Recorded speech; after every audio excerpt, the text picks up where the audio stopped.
الحمد للہ رب العالمین والصلاة والسلام علی سید الانبیاء والمرسلین سیدنا و مولانا محمد وعلی آلہ واصحابہ اجمعین، اما بعد، اعوذ باللہ من الشیطان الرجیم، بسم اللہ الرحمن الرحیم۔ یا ایہا الذین آمنوا قوا انفسکم واہلیکم نارا وقودها الناس والحجارة علیہا ملائکۃ غلاظ شداد لا یعصون اللہ ما امرهم ویفعلون ما یؤمرون۔ صدق اللہ العلی العظیم۔ وقال النبی صلی اللہ علیہ وسلم طلب العلم فریضۃ علی کل مسلم، اور کما قال رسول اللہ صلی اللہ علیہ وسلم۔ محترم علماء کرام، اساتذہ گرامی قدر، رضاکار حضرات و جملہ حاضرین،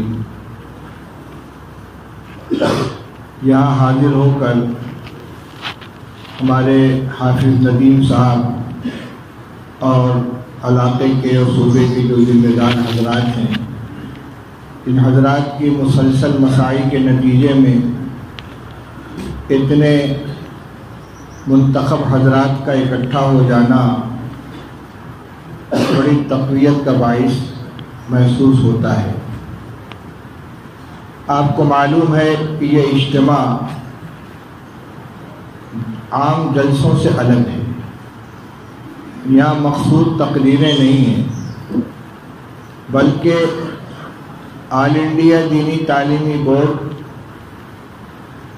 شاخ صوبہ مہاراشٹر کی طرف سے پورے صوبے میں تعلیمی بیداری مہم کے تحت جو خدمت ہوئی ہے اس کا جائزہ لینا، جن لوگوں نے اس میں حصہ لیا ہے ان کی ہمت افزائی کرنا، ان کے لیے دعائے خیر کرنا، مزید آگے کے لیے عزائم مرتب کرنا، اور پہلے سے زیادہ جوش اور جذبے کے ساتھ باقی ماندہ کام کی تکمیل میں لگ جانا، اس کی تحریک پیدا کرنے کے لیے اجتماع ہوا ہے۔ آپ حضرات کو بتلانے کی ضرورت نہیں ہے کہ اس دنیا میں گمراہی کا سب سے بڑا سبب جہالت ہے۔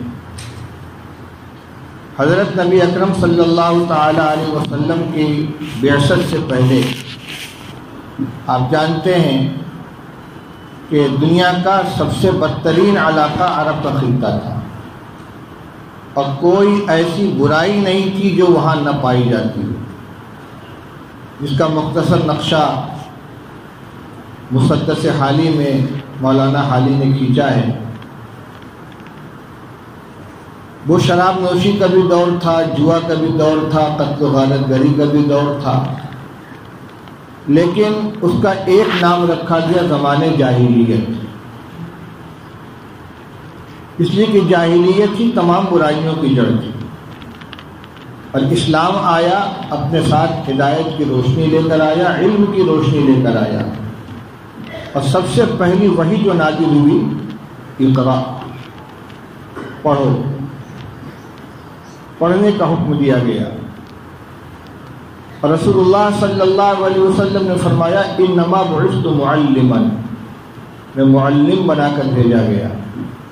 قرآن پاک میں آپ کی بعثت کے جو مقاصد بیان کیے گئے، ان میں یتلو علیہم آیاتہ ویزکیہم ویعلمہم الکتاب والحکمہ، علم ہدایت کی بنیاد ہے، اور علم سے محرومی یہ ضلالت اور گمراہی کا پیش خیمہ اور اس کا سب سے بڑا ہتھیار ہے۔ اور یہ کوئی صرف نظریہ نہیں ہے کہ بلکہ یہ واقعات بتلاتے ہیں۔ آج کے زمانے میں جو فتنے ہیں، ایمان کی پر ڈاکہ ڈالنے والی جو جماعتیں ہیں، تنظیمیں ہیں، وہ ایسے ہی افراد کو منتخب کرتے ہیں کہ جو علم دین سے محروم ہو، چاہے وہ عیسائیت کا فتنہ ہو، چاہے قادیانیت کا ہو، چاہے دہریت کا ہو، چاہے اس دور میں شکیلیت کا فتنہ ہو اور چاہے دہریت کا ہو۔ آپ اگر حالات سے باخبر ہیں تو گزشتہ چند مہینوں میں انتہائی تشویشناک صورتحال سامنے آ رہی ہے۔ مسلم بچیاں غیروں کے ساتھ جا رہی ہیں اور ان کے جال میں پھنس جاتی ہیں۔ وجہ کیا ہے؟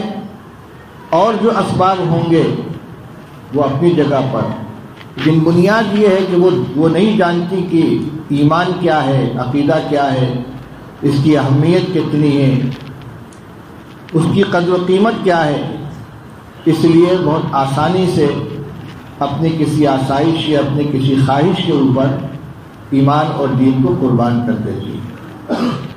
اسی ضرورت کے تحت ہمارے اکابر نے آل انڈیا دینی تعلیمی بورڈ کی بنیاد رکھی تھی۔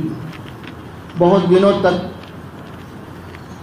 ابتدائی دور کے بعد درمیان میں کچھ خمول اور سستی کا دور گزرا، لیکن جمعیت علماء ہند کے موجودہ ذمہ داران نے حضرت فدائے ملت رحمۃ اللہ علیہ سے لے کر آج تک اس مسئلے کو دوبارہ زندہ کیا اور اس کو منظم کیا، اور پورے ملک کے اندر صوبائی شاخیں قائم کی گئیں، پروگرام دیے گئے جن میں بنیادی حیثیت دی گئی مکاتب کے قیام کو۔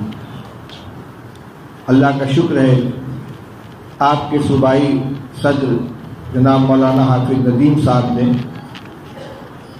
مجلس عاملہ میں کھڑے ہو کر 1000 مکاتب کا جو اعلان کیا تھا، اس سے زیادہ مکاتب نئے قائم ہو چکے ہیں، اور فارم معلومات جو آپ حضرات سے پر کرائے گئے ہیں ان میں خود آپ سے یہ معلوم کیا گیا ہے کہ کون سی وہ نئی جگہیں ہیں جہاں ابھی مکاتب قائم کرنے کی ضرورت ہے۔ کا مطلب یہ ہے کہ آپ نے جائزہ لیا ہے، ضرورت محسوس کی ہے، اور جب آپ اس کی نشاندہی کر رہے ہیں تو پھر ان کے قیام کے لیے آپ کو جد و جہد بھی کرنی ہے۔ آپ نے اب تک جو کچھ کیا بہت بنیادی کام ہے، اللہ تعالیٰ اس کو قبول فرمائے، لیکن مطمئن نہ ہو جائیں۔ آپ اپنی محنت میں لگے ہیں، باطل اپنی محنت میں لگا ہوا ہے۔ ایسی جگہوں کی شناخت کریں کہ جہاں علم دین کی روشنی نہیں پہنچی ہے۔ مختلف شکلیں ہیں۔ اس وقت تو ٹارگٹ کیا گیا ہے مکاتب کے قیام کو، لیکن اسی کے ساتھ اور بھی پروگرام ہیں بورڈ کے نظام میں۔ تعلیم بالغاں، عصری درسگاہوں میں تعلیم حاصل کرنے والے بچوں کو دینی تعلیم سے، دینی عقائد سے، دین کی اہمیت سے واقف کرانا، یہ بھی آپ کے نشانے پر رہنا چاہیے، اور اس کے لیے فکر مند رہیں۔ میں نے جو آیت کریمہ آپ کے سامنے تلاوت کی ہے، بار بار اکابر کی ہاتھ زبانی آپ ان کو سنتے ہوں گے۔ اس میں اللہ جل شانہ نے ایمان والوں کو مخاطب کر کے یہ فرمایا ہے کہ اے ایمان والو، اپنے آپ کو اور اپنے اہل و عیال کو جہنم کی آگ سے بچاؤ۔ کون سمجھدار آدمی یہ ہوگا جو خود آگ میں جانا چاہے، یا اپنی اولاد کو آگ میں داخل کرنا چاہے، یا اپنی اولاد کو آگ کی طرف بڑھتے ہوئے دیکھے اور خاموش رہ جائے؟ انسان تو انسان، کوئی جانور، کوئی جاندار بھی آگ کے قریب نہیں جانا چاہتا، اپنے بچوں کو نہیں جانے دینا چاہتا۔ پھر ایمان والوں کو خطاب کر کے جو آگ سے بچنے کی تاکید کی جا رہی ہے، وہ کون سی آگ ہے؟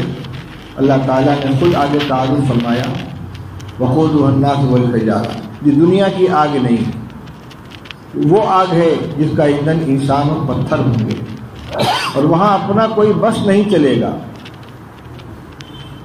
ایسی آگ ہوگی کہ جس کا ایندھن انسان اور پتھر ہوں گے، جس پر بڑے طاقتور، بڑے سخت مزاج فرشتے مسلط ہوں گے۔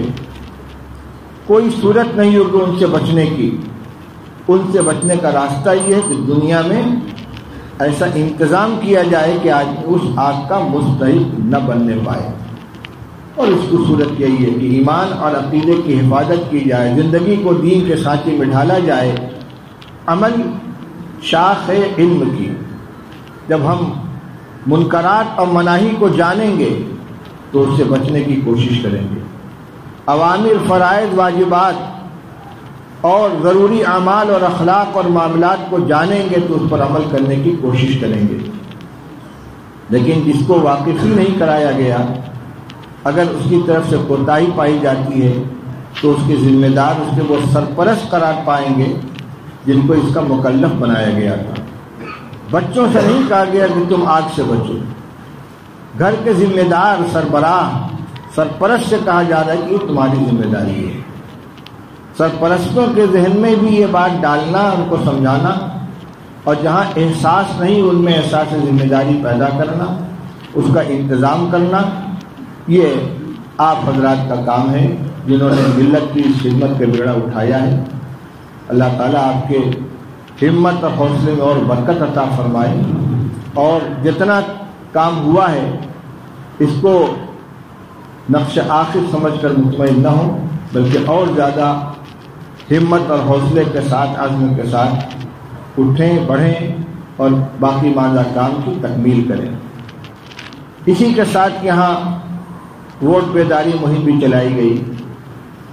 معلومات کے لیے جو فارم تقسیم کیا گیا تھا اس میں ایک کالم یہ بھی تھا، اور حافظ صاحب نے جو خبر دی ہم کو، معلوم ہوا کہ لاکھوں لاکھ ووٹروں کا نام شامل کیا گیا ہے۔ یہ غلط ناموں کی تصحیح کرائی گئی ہے۔ اس جمہوری ملک میں جہاں ووٹ کی بڑی قدر و قیمت ہے، کسی کی بنیاد پر حکومتیں بدلتی ہیں، اپنے حق کے ووٹ دہی، حق کے رائے دہی کی حفاظت کرنا اور صحیح نام کا اندراج کرانا اور وقت پر اپنے اس حق کو استعمال کرنا، یہ ہماری ایک ملی ضرورت ہے۔ اس لیے اس لائن کی جو محنت ہو رہی ہے وہ بڑی قیمتی ہے۔ جب الیکشن کا اعلان ہو چکا ہے، ہر علاقے میں کن کن تاریخوں میں ووٹ پڑے گا اس کا بھی اعلان ہو چکا ہے۔ آپ کے ذمہ دار حضرات اس سلسلے میں آپ کو مشورہ دیں گے۔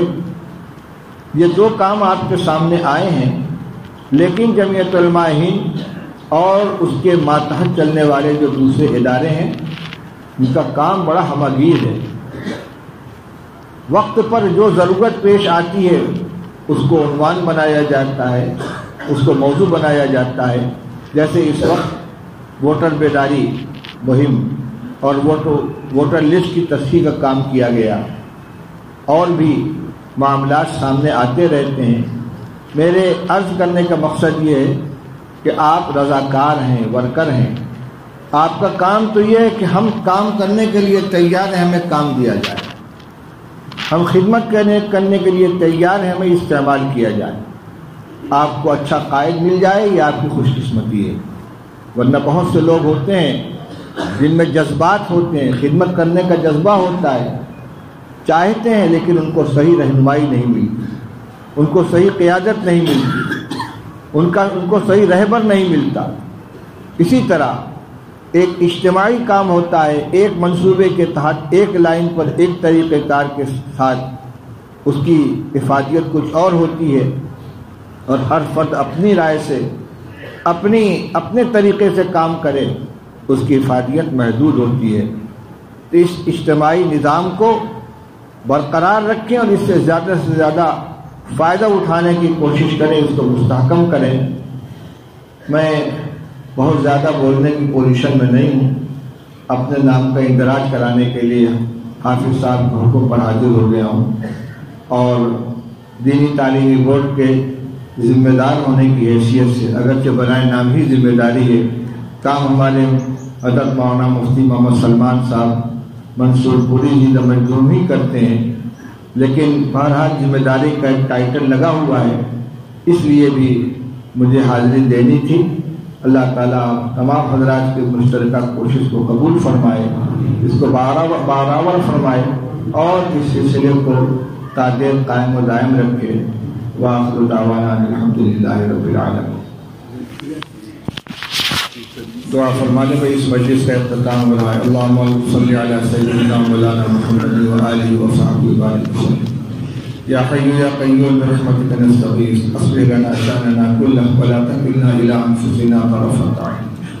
اللهم وفقنا لما تحب وترضى من القول والفعل والعمل والنية والهدى. اللهم اصلح لنا ديننا الذي هو عصمة امرنا، واصلح لنا دنيانا التي فيها معاشنا، واصلح لنا آخرتنا التي فيها معادنا. اے اللہ ہم سب کو ہدایت نصیب فرما، ہدایت پر قائم فرما. یا اللہ ہماری و ہمارے نسلوں کے ایمان کی، دین کی، عقیدے کی، اعمال کی، اخلاق کی حفاظت فرما. جان مال عزت آبرو کی حفاظت فرما. یا اللہ دین کی عظمت اور دین کی قدر و قیمت ہمارے دلوں میں بیٹھا دے. یا اللہ ہر ایک کو علم نافع عطا فرما، ضروریات دین کا علم ہر ایک کو عطا فرما. اس سلسلے میں جو کوششیں ہو رہی ہیں، کوشش کرنے والوں کی کوششوں کو کامیاب فرما. کہ اللہ جو ہمارے سرپرست ہیں ان کو ان کی عقلوں میں برکت عطا فرما، اور چھوٹوں کو ان کی رہنمائی میں کام کرنے کی توفیق عطا فرما. اس اجتماع کو بہت قبول فرما، اس کے منافع اور اس کے مفائد، اس کے مفادات پہ اللہ عام فرما. ہم سب کے جمع ہونے کو بھی قبول فرما، جدا ہونے کو بھی قبول فرما. ربنا تقبل منا انك انت السميع العليم وتب علينا انك انت التواب الرحيم. وصلى الله على النبي الكريم برحمتك يا ارحم الراحمين.